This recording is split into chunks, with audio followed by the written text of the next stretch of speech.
নে খেয়ে নে।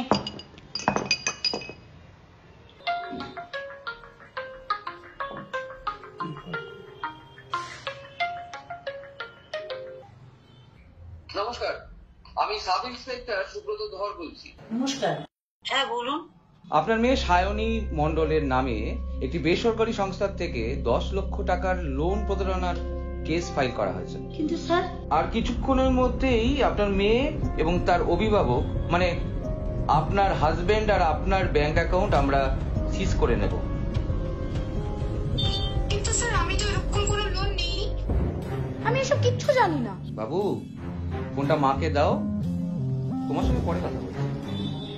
এই মুহূর্তে আপনার মেয়েকে আমরা ডিজিটাল অ্যারেস্ট করব, আর এই ডিজিটাল অ্যারেস্টের হাত থেকে যদি আপনার মেয়েকে বাঁচাতে চান আর কেসটার সেটেলমেন্ট করতে চান, তাহলে কোম্পানির একটা অ্যাকাউন্ট নাম্বার আপনাকে পাঠাচ্ছি, সেখানে 8 লক্ষ টাকা পাঠিয়ে দিন।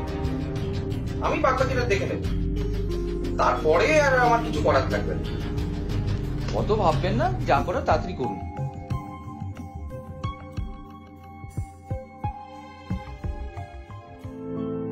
নমস্কার সুব্রতবাবু, আমি সায়নী মণ্ডলের বাবা এসপি সৌভিক মণ্ডল বলছি।